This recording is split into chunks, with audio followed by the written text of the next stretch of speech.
네, 안녕하세요. 소소한 불교TV의 수미스님입니다. 반갑습니다. 네, 한 주 동안 잘 지내셨나요? 혹시 여러분들께 우리나라를 가장 빛낸 훌륭한 스님을 뽑으라고 하면 과연 누구를 뽑으시겠습니까?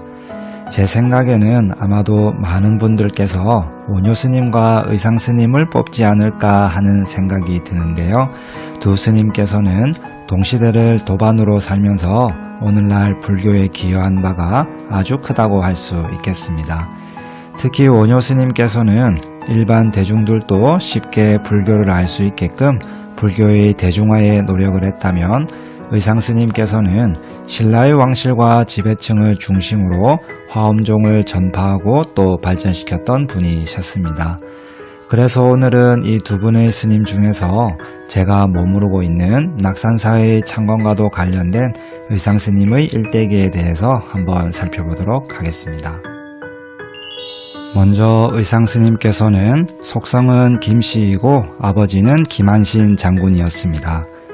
그리고 의상 스님은 최고의 귀족 신분인 진골 출신이었고 19살에 경주 황복사로 출가를 하였습니다. 당시 나이가 8살이나 더 많았던 원효 스님과는 친구처럼 지내며 같이 공부를 하였고 마침내 함께 당나라로 유학을 떠나기로 했습니다. 하지만 그 여정이 만만치는 않았는데요.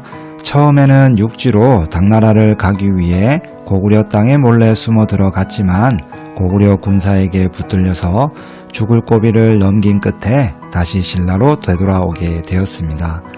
하지만 이 두 스님의 구도심에는 절대 포기란 없었습니다.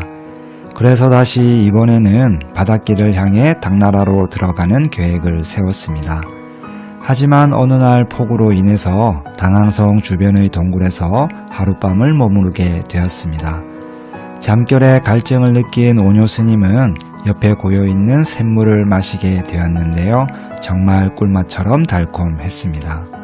다음날 아침 날이 밝아오자 원효 스님은 어젯밤 마셨던 달콤한 물맛이 생각났습니다. 다시 한번 그 물을 맛보려 했지만 그 물은 해골 바가지에 고여있는 더러운 물임을 알게 되었습니다. 순간 매섭고움에 구토를 하다가 문득 모든 것은 마음이 지어낸다는 일체 유심조를 깨닫게 되었습니다. 그래서 진리는 밖에서 구할 것이 아니라 내 안에서 찾아야 된다는 깨달음을 얻고 유학길을 포기하고 다시 신라로 돌아가게 되었습니다. 하지만 의상 스님은 당나라 유학을 포기하지 않았습니다. 마침내 의상 스님이 중국에 처음 도착했을 때 둥주라는 지역에서 신심 있는 불자의 집에 머무르게 되었는데요.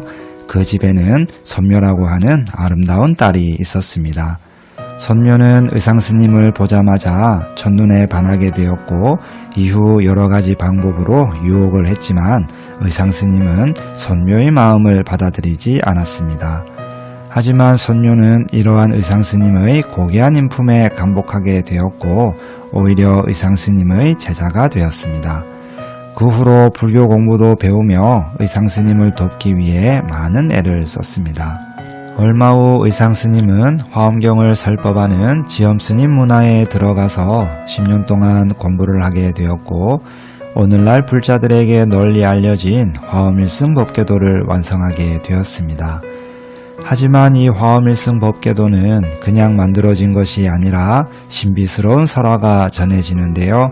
하루는 의상 스님의 꿈에 신인이 나타나 그대가 깨달은 바를 저술해서 많은 사람들이 알 수 있도록 하라고 하였고 두 번째는 선제동자가 나타나서 총명약을 주었으며 세 번째는 푸른 옷을 입은 동자가 나타나 비결을 주는 것이었습니다. 의상 스님은 자신이 터득한 경지를 글로 써서 마침내 대승장 10권을 완성하고 지엄 스님에게 보여드렸지만 지엄 스님께서는 뜻은 좋으나 말이 너무 옹색하다고 대답했습니다.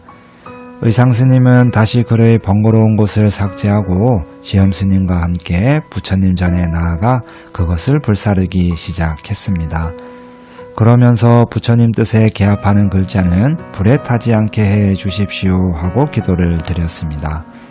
그때 불길에 다 타고 남은 나머지를 수습하니 210자가 타지 않고 남아 있었는데요. 이에 의상스님은 다시 한번 불 속에 던졌지만 역시 타지 않았습니다. 이 화엄일승 법궤도는 7원 39 210자로 화엄사상의 요지를 담고 있고 흔히 해인도라고도 하며 그 개송을 법성계라고 부르고 있습니다. 이후 의상스님은 중국을 떠나 고국 신라로 돌아오게 되었는데요. 그 이유에 대해서는 당나라 고종이 신라를 침략한다는 정보를 알게 되었고 그 소식을 전하기 위해 서둘러 귀국하게 되었다는 이야기가 전해지고 있습니다. 이렇게 의상스님은 10년간의 당나라 유학을 마치고 다시 신라로 돌아오기 위해 처음 중국에 도착했던 등주로 향하게 되었습니다. 이 소식을 들은 선묘는 자기가 손수지은 가사장삼을 의상스님께 전해주고자 바닷가로 달려갔지만 의상스님을 태운 배는 이미 떠난 뒤였습니다. 선묘는 의상스님을 그리워하는 마음을 담아 가사장삼을 배를 향해 던지니 의상스님의 품 안에 가사장삼이 들어왔습니다. 선묘는 의상스님을 따라갈 수 없게 되자 용이 되게 해달라고 하늘에 빌고 바다에 몸을 던졌습니다. 하늘이 감흥을 해서인지 용이 된 선묘는 의상스님이 탄 배를 호위하면서 무사히 신라에 도착하도록 도와주었습니다. 이러한 사실을 모르고 신라에 돌아온 의상스님은 뜻하는 일이 잘 이루어지는 것을 이상하게 여겼지만 나중에서야 용이 된 선묘의 보살핌이 있었다는 것을 깨닫게 되었습니다. 671년에 신라로 돌아온 의상스님은 곧장 국왕을 뵙고 당나라의 침략이 있을 것이라는 계획을 미리 알려주었습니다. 그 덕분에 신라가 당나라를 물리치고 삼국을 통일하는 데 큰 역할을 하였습니다.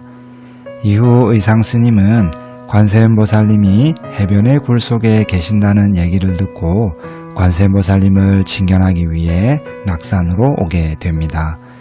낙산은 보타낙가산의 줄임말인데요. 바로 관세음보살님이 상주하는 도량을 말합니다. 의상스님은 관세음보살님이 머무르는 여기 보타낙가산에 도착해서 7일 동안 열심히 수행을 했습니다. 관세음보살님을 칭견하겠다는 그 마음이 간절했는지 굴 속에서 천룡팔부가 나타나 굴 속으로 인도를 하였고 천룡팔부로부터 수정염주와 동해용으로부터 여의보주를 받게 되었습니다.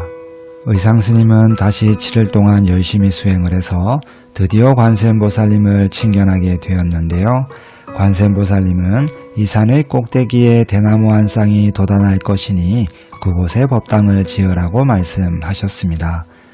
그 말을 들은 의상스님이 직접 산의 꼭대기에 가보니 정말 대나무 한 쌍이 솟아났습니다. 그래서 의상스님은 그 자리에 법당을 짓고 흙으로 불상을 만들어 봉안하였고 보타낙가산을 따서 낙산사라고 이름을 짓게 되었습니다.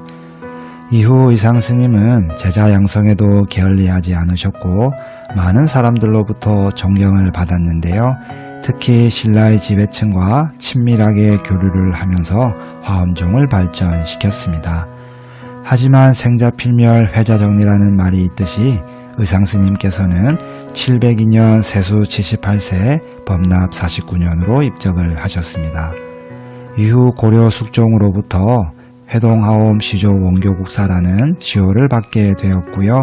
스님의 저서로는 화엄일승 법궤도와 백화도량 발원문 등이 널리 알려져 있습니다. 오늘은 해동화엄종의 시조인 의상스님의 일대기에 대해서 한번 살펴보았는데요. 화엄경의 핵심 진리가 들어있는 법성계는 한국 불교의 수행 전통을 알려주는 중요한 법문임과 동시에 오늘날 영가들의 극락왕생을 위해 꼭 들려주는 중요한 천도 법문이기도 합니다.